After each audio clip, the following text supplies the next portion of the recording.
Permanent residential certificate issued by the competent state authority.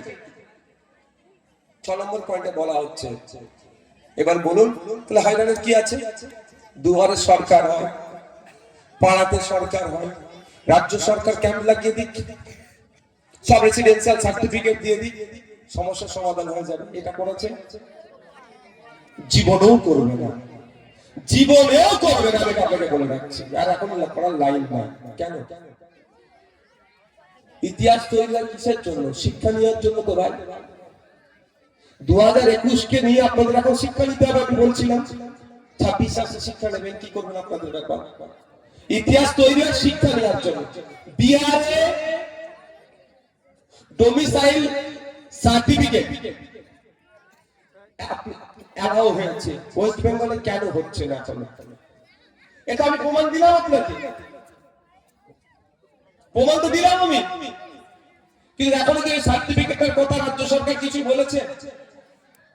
কিন্তু খোঁজ নিয়ে দেখুন, রাজ্য সরকারের সেই অথরিটিটাই দেয়নি যে সার্টিফিকেট আপনি ইস্যু করতে পারবেন। এই আপনার এই অথরিটি দিয়ে দিতে রেখে কত জায়গায় আপনাকে বেঁধে রেখেছে বলুন তো। যদি এটা সিস্টেমটা থাকতো, ভাই ক্যাম্প লাগিয়ে দাও। যদি আজকে আমি সরকারে থাকতাম, সিরিয়াস বলছি, যদি আমি আজকে সরকারে থাকতাম, আমি এটা বলতাম আতঙ্কিত হওয়ার দরকার নেই, ওরা আমাদের পেশা দিতে পারছে তো।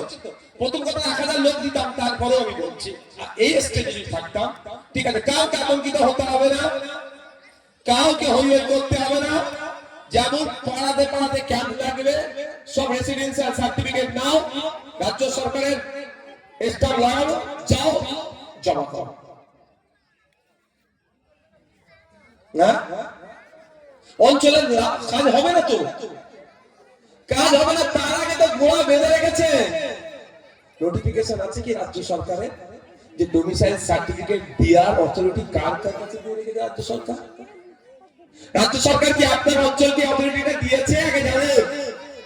আপনার বিডিও কে কি দিয়েছে, আপনার এসডিও কে কি দিয়েছে আগে জানুন। বললাম ভুল থেকে শিক্ষা নিতে হয়, ইতিহাস থেকে শিক্ষা নিতে হয়। বিহারকে নিয়ে একটু স্টাডি করা দরকার ছিল আমার রাজ্য সরকারকে। বিহারে এসআইআর কেমন ভাবে হলো, কি কি ভুল ছিল, কোন কোন ঠিক ছিল, কিভাবে বিহারের মানুষজন স্যাটিসফাইড হয়েছে, এটা নিয়ে শিক্ষা নেওয়া দরকার ছিল। এটার পরিবর্তে নওশাদ সিদ্দিকীর নামে আরো 4টে কি করে মামলা দেব, নওশাদকে কিভাবে হারাতে হবে, কাকে দায়িত্ব দিতে হবে, নওশাদকে আটকাতে হবে কি করে, ওই লোকের নামে মামলা কিভাবে দিতে হবে, এই মাস্টার মুসারে রক্তদান শিবির করেছে ওদের 13 জনের নামে কিভাবে কোর্টে ডেকে নিয়ে যেতে হবে, এই নিয়ে ব্যস্ত সরকার। আসল কাজের কাজ করেনি বলে আজকে আমাদের এই দুরবস্থা হচ্ছে। আমার নামে নোটিশ এসেছে, আমি এখনো ধরিনি, এটা বলে যাচ্ছে আমার নামে এসেছে। আতঙ্কিত হয়ে যাবে, ঘরে দরজা বন্ধ করে কাঁদবো নাকি? যদি আতঙ্কিত হয়ে যায়, ঘরে দরজা বন্ধ করে কাঁদি, আমার নামে এখানে নোটিশ আসলো, আমি কি হয়ে যাবে, আমার সমাধান হয়ে যাবে?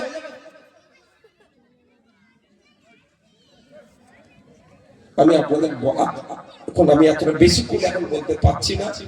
আমি আবারও বলছি, আজকে আমার প্রোগ্রাম আছে, দেখা একটা রাজনৈতিক প্রোগ্রাম আছে। কটা বাজে গো?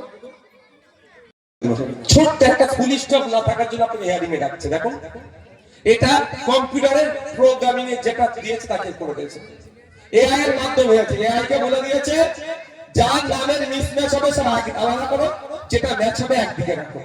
এবার মিসম্যাচের দিকে কি হয়েছে, ফুল স্টপ নেই, আকার ওকার ভুল আছে, সব মিসম্যাচ। যার মিসম্যাচ হয়েছে বড় নোটিশ দিয়ে দাও।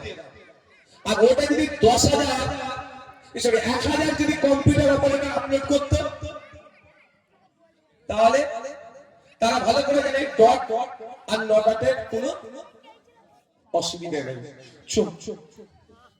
চৌধুরী চয়তর ভয়সু রয়দিবি বা রয় হস্যই, এটার মধ্যে কোনো পার্থক্য নেই। Sheikh SK Sheikh, SIK K H Sheikh, এসিকে এইচ কেউ শেখ লেখে, আবার অনেকে এসকে লিখে।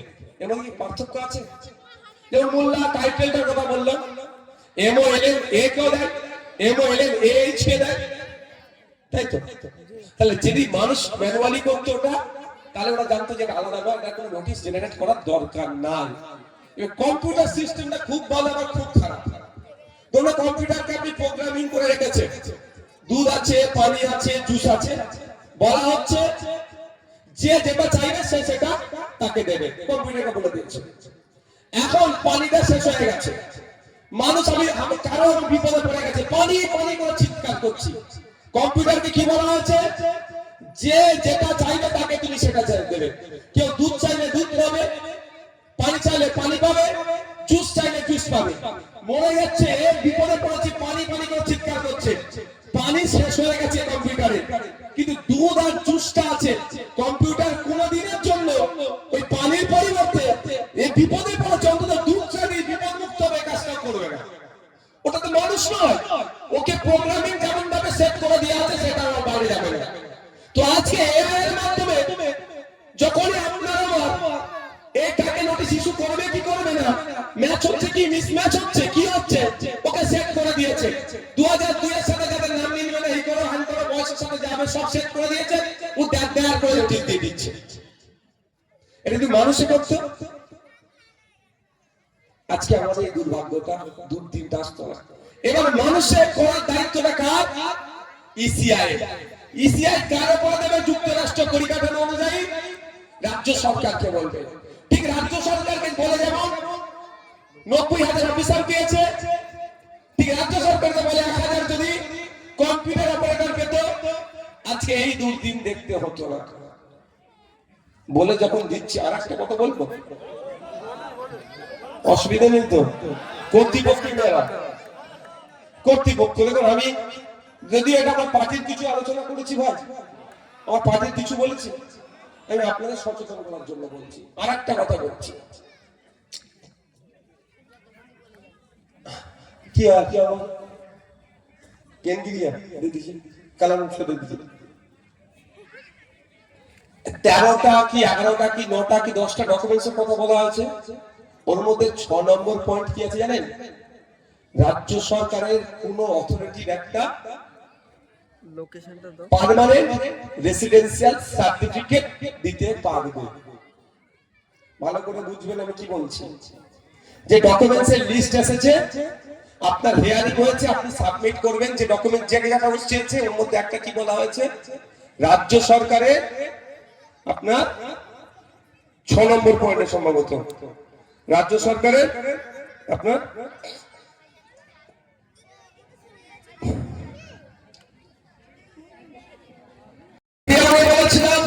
এসআইআর নিয়ে আতঙ্কিত হবেন না। আজকেও বলছি এসআইআর নিয়ে আতঙ্কিত হবেন না। আপনি আতঙ্কিত হলে আপনার নামে যে নোটিশটা ইস্যু করেছে নিশ্চিতভাবে সেটা প্রত্যাহার হবে না। বরঞ্চ আতঙ্কিত হলে যে ডকুমেন্টস গুলো দেওয়ার দরকার তার পরিবর্তে অন্য ডকুমেন্টস দিলে আপনার ভোটাধিকারের ক্ষতি হতে পারে। এই যে আতঙ্কিত হবেন না বলেছি বলে তৃণমূলের বন্ধুরা আমাকে এখন কটু ভাষায় আক্রমণ করছে। আচ্ছা, আতঙ্কিত হলে কি সমস্যার সমাধান হবে? আপনারা গ্রামের মানুষ, আমিও গ্রামের ছেলে, এখানে চাষবাস বেশি হয়। গ্রামের অহরহ ঘটনা ঘটে, সাপে কামড়ে মারা গেছে, তাই তো নাকি? আবার সাপে কামড়ে যদি হসপিটালে পৌঁছে যেতে পারি 100 মিনিটের মধ্যে, 100 মিলিগ্রাম শরীরে অ্যান্টিভেনাম যদি প্রয়োগ করে সেই রোগীটি বাঁচতে পারে।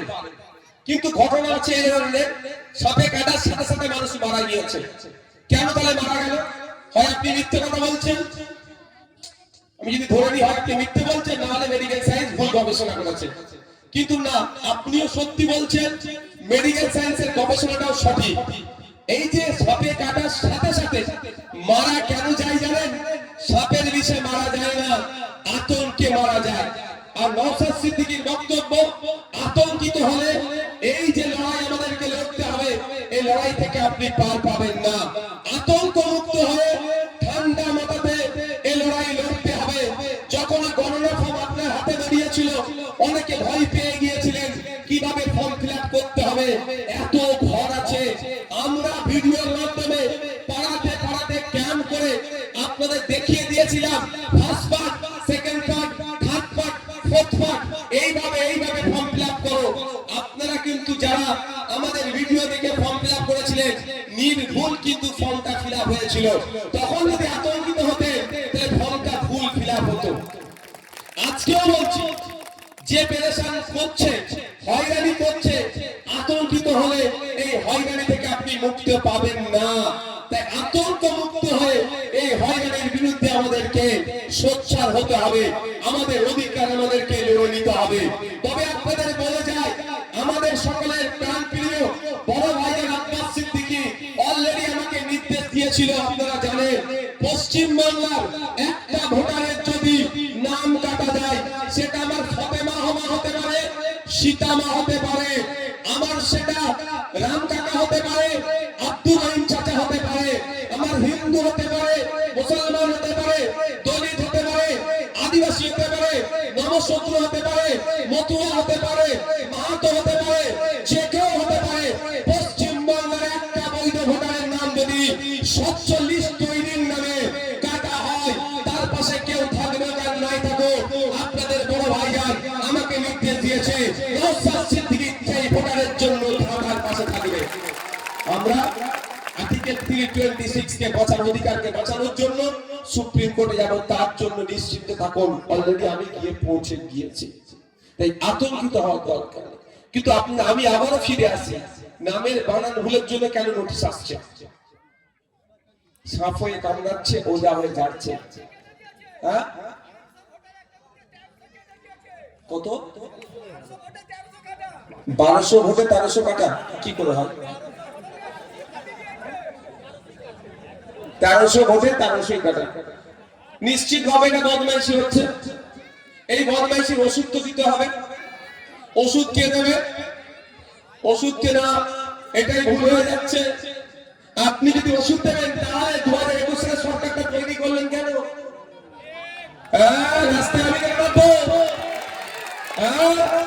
এটা আমাদেরকে ভুল বুঝানো হচ্ছে। দাঁড়ান, বলতে দেন বাবু, শুনবেন কথা। আমি যদি আমার সমস্যা যদি আমাকে আবার রাস্তায় রাখতে হয়, তাহলে আমি সরকারটা তৈরি করলাম কেন? সরকার কি করবে? সরকারের কাজটা কি? আমার বিপদে আপদে আমার পাশে থাকা। সরকার কি আমার পাশে আছে? এটা নিয়ে আমি দুটো কথা বলবো। প্রথম কথা হচ্ছে, অল পার্টি মিটিং ডাকা দরকার এই মুহূর্তে সরকারের। মমতা ব্যানার্জির এই মুহূর্তে কাজ অ্যাজ চিফ মিনিস্টার, তৃণমূলের তিনি সুপ্রিমো হিসাবে আমি বলছি না, রাজ্য সরকারের প্রধান হিসাবে তার কি কাজ? অল পার্টি মিটিং ডাকা, সমস্ত রাজনৈতিক দলকে ডাকা, যে বাংলার মানুষকে এভাবে হয়রানি করা হচ্ছে, এটা বন্ধ করার জন্য বাংলার প্রত্যেকটা রাজনৈতিক দলকে এক হতে হবে। Mamata Banerjee all party meeting ডাকলে কেউ চা খান নাই যায়, বাংলার মানুষের সাথে নওশাদ সিদ্দিকী ওই টেবিলে গিয়ে বসবে। দেখেছে দেখেছে আবেদন বলছি, সাপ হয়ে কামড়াচ্ছে, ওজা হয়ে ঝাড়ার চেষ্টা হচ্ছে, ডাকেনি। দ্বিতীয় কথা, বাংলার মানুষকে এইভাবে হয়রানি করা হচ্ছে, এর জন্য একটা নিন্দা প্রস্তাব পাস করানো দরকার পশ্চিমবঙ্গ বিধানসভা থেকে। পশ্চিমবঙ্গ বিধানসভা এই মর্মে ঘোষণা দেবে, ওখানে সংখ্যাগরিষ্ঠ বিধায়ক শাসক দলের, তারা ওখানে প্রস্তাব রাখবে, বাংলার মানুষকে নামের একার ওকার সারনেম এক্সট্রা থাকার জন্য অহেতুক হয়রানি করে হিয়ারিং এ ডাকা হচ্ছে। এই বিধানসভা আজকে রেগুলেশন নিল, এটা নিন্দা প্রস্তাব রাখছে। ওই নিন্দা প্রস্তাবের কপিটা নিয়ে সুপ্রিম কোর্টে মামলা করলে এই হয়রানি অনেকটাই বন্ধ হবে। কিন্তু আপনার আমার সরকার সে কাজ করছে না, আর আপনাকে আমাকে বলছে রাস্তায় না। তাহলে এমএলএটা তৈরি করলাম কেন ভাই? এমপিটা তৈরি করলাম কেন? পঞ্চায়েতের মেম্বারটা, জেলা পরিষদটা তৈরি করলাম কেন? আমি আবার রাস্তা নেওয়ার জন্য? এটাকে আপনাকে বুঝতে হবে। যদি এরা ফেল করে তখন আমরা রাস্তায় নামবো, অবশ্যই নামবো, কিন্তু তার আগে তো আমি সরকার তৈরি করলাম। এই আপনারা বলুন, 2021 সালে আপনারা একটা এমএলএ তৈরি করেছেন তো, 2024 একটা এমপি তৈরি করেছেন তো, তাদের খালি ফাংশনটা কি? তাদের ফাংশনটা কি জানতে চাই আমি। আপনাকে আমাকে রাস্তায় নামাবো, আপনি রাস্তায় নামবো যখন ওরা ফেল করবে, কিন্তু